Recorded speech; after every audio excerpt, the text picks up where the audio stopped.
बिस्मिल्लाहिर्रहमानिर्रहीम। स्टूडेंट्स अस्सलाम वालेकुम। आज हम नया चैप्टर शुरू करेंगे डायनामिक्स। ये दरअसल यूनिट 3 है। डायनामिक्स को हम इस तरह डिफ़ाइन करते हैं: the branch of physics which deals with the study of motion by analysing the cause of motion. Physics का वो ब्रांच है जिसमें हम मोशन के बारे में तो पढ़ेंगे, लेकिन मोशन पैदा करने की वजह वो भी पढ़ेंगे। आप जानते हैं कि हर तरह का मोशन फोर्स की वजह से पैदा होती है, इसलिए यहाँ पे जो काज ऑफ मोशन है वो दरअसल फोर्स है। सो डायनामिक्स में हम फोर्स के बारे में भी पढ़ेंगे। आपने जो फिज़िक्स के ब्रांचेस पढ़े थे उसमें दरअसल एक ब्रांच ऑफ फिज़िक्स था मैकेनिक्स। सो मैकेनिक्स के फर्दर ब्रांचेज हैं। यूनिट 2 में आपको काइनेमेटिक्स समझा दिया, पढ़ा दिया। काइनेमेटिक्स का मतलब द स्टडी ऑफ मोशन है सिर्फ, विदाउट द काज, यानी इसकी वजह नहीं हम पढ़ते, सिर्फ हम पढ़ते हैं द स्टडी ऑफ मोशन। फिर मोशन से आगे जो टर्म्स वगैरह है वो पढ़ते हैं। लेकिन मैकेनिक्स का जो दूसरा ब्रांच है डायनामिक्स, जो हमारा यूनिट 3 है, सो डायनामिक्स में हम मोशन के साथ साथ फोर्स को भी पढ़ेंगे। जैसे आपको बता दिया कि मैकेनिक्स के फर्दर और ब्रांचेस है काइनेमेटिक्स एंड डायनामिक्स। दोनों में फ़र्क इधर बताई गई है। Kinematics is the how and dynamics is the why of motion. यानी काइनेमेटिक्स में हम मोशन के बारे में पढ़ते हाउ, कैसे, लेकिन जो डायनामिक्स है इसमें हम पढ़ते हैं व्हाई ऑफ मोशन, क्यों, अगर कोई मोशन है तो किस वजह से है। जब हम हाउ पढ़ते हैं, कैसे, तो इसमें काज बताने की ज़रूरत नहीं है, लेकिन जब वाई पूछा जाएगा कि वाई इज़ द मोशन, तो इसमें आपने फिर काज भी बताना है। इसलिए काइनेमेटिक्स और डायनामिक्स दोनों में फ़र्क है। जो डायनामिक्स है ये दरअसल this is derived from Greek word for force. दरअसल डायनामिक्स ग्रीक वर्ड है जिसका मतलब फोर्स है। तो इस चैप्टर में हम फोर्स के बारे में पढ़ेंगे।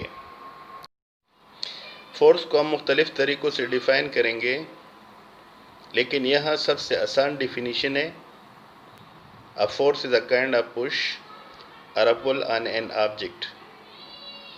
यानी फोर्स का मतलब किसी जिस्म को धक्का देना, पुश, या किसी जिस्म को खींचना, ये फोर्स है।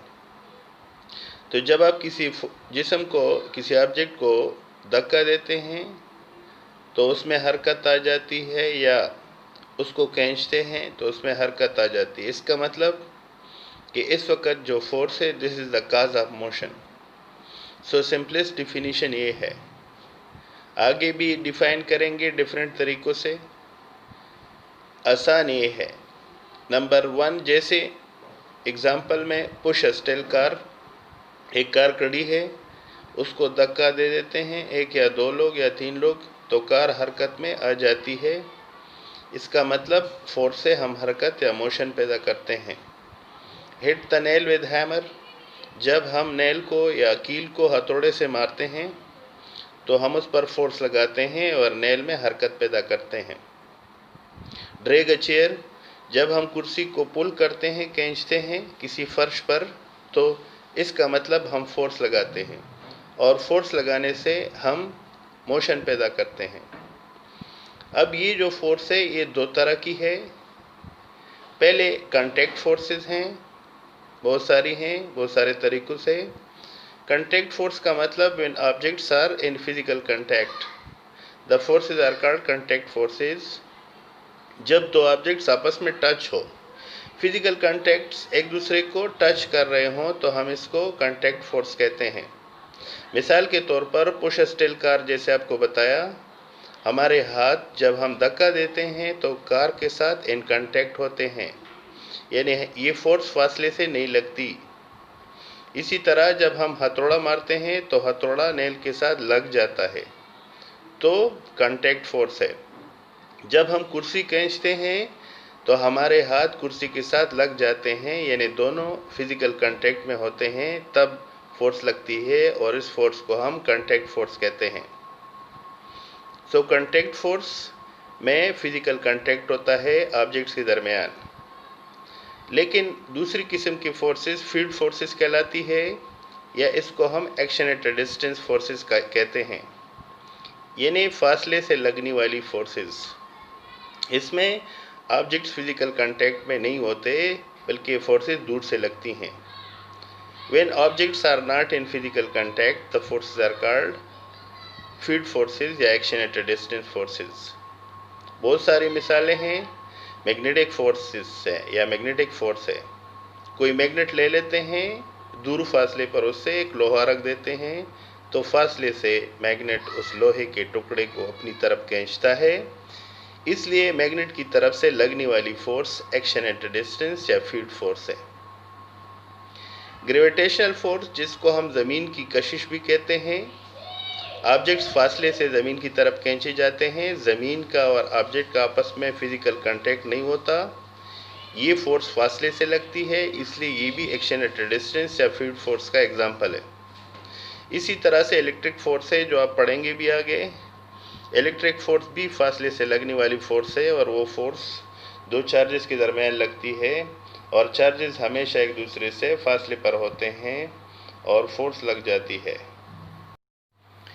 फोर्स के बारे में एक और बात आपको बता दूं, ये फोर्स वेक्टर क्वांटिटी है और इसका यूनिट न्यूटन है, आपको आगे भी बताएंगे, जो कि साइंटिस्ट न्यूटन के नाम पर है।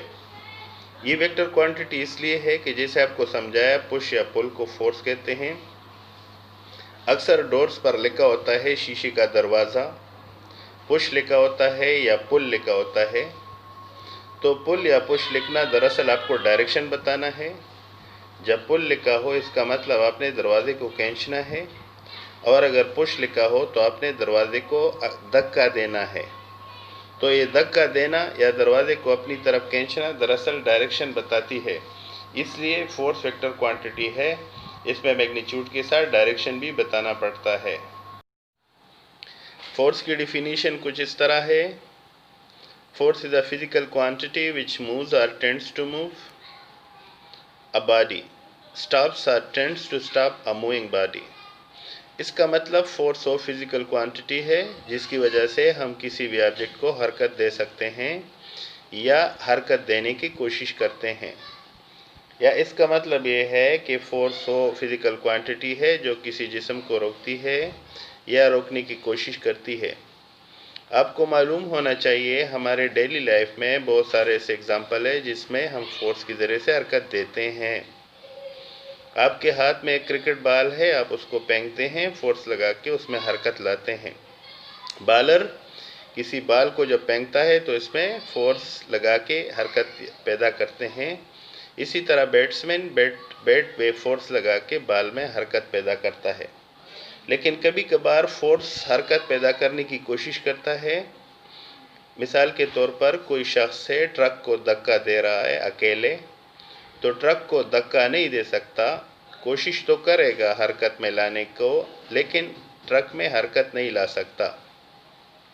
इसी तरह एक कड़ी दीवार है, उस पर आप फोर्स लगाते हैं तो बहुत ज़्यादा फोर्स लगाएंगे भी, लेकिन दीवार में हरकत नहीं ला सकते, अगरचे आप दीवार में हरकत लाने की कोशिश करते हैं। इसी तरह बहुत सारे ऑब्जेक्ट्स को फोर्स लगाने से हम स्टॉप कर सकते हैं, रोक सकते हैं। जब फील्डर की तरफ बॉल आता है तो फील्डर उसको रोक लेता है फोर्स लगा के। इसी तरह से बहुत सारे ऐसे ऑब्जेक्ट्स हैं जिस पे हम फोर्स लगा के उसको रोक सकते हैं, लेकिन कभी कभार हम किसी मूविंग ऑब्जेक्ट को नहीं रोक सकते। अगर कोई ट्रेन है, उस पर आप 1000 फोर्स लगाए लेकिन आप उसको नहीं रोक सकते, चलती हुई ट्रेन को, या चलता हुआ ट्रक है, उस पर आप उसको रोकने की कोशिश करें, उसको आप नहीं रोक सकते। या कोई कार है चलती हुई, उसको रोकने की कोशिश करें तो आप उसको नहीं रोक सकते। सो फोर्स लगाते हैं, आप उसको रोकने की कोशिश करते हैं लेकिन रोक नहीं सकते हैं। इसी तरह से the SI unit of force is Newton, आपको बताया न्यूटन साइंसदान है, उसके नाम पे है, इसको कैपिटल एन से लिखा जाता है, लेकिन अगर आप पूरा यूनिट लिखेंगे तो स्मॉल एन से उसको शुरू करेंगे। इसी तरह से 1 न्यूटन को ऐसे लिखा जाता है 1 किलोग्राम इंटू 1 मीटर पर सेकंड स्क्वायर। अगर आप 1 न्यूटन को डिफाइन करेंगे तो 1 Newton is the force which produces an acceleration of 1 meter per second square in a body of mass 1 kilogram। मतलब ये है कि अगर किसी 1 किलोग्राम ऑब्जेक्ट पर फोर्स लगा दे 1 न्यूटन, तो उस 1 किलोग्राम ऑब्जेक्ट में एक्सेलरेशन पैदा करेगा जो 1 मीटर पर सेकंड स्क्वायर के बराबर होगा। या मतलब 1 न्यूटन वो फोर्स है जो किसी 1 किलोग्राम जिस्म में 1 मीटर पर सेकंड स्क्वायर का एक्सेलरेशन पैदा करता है।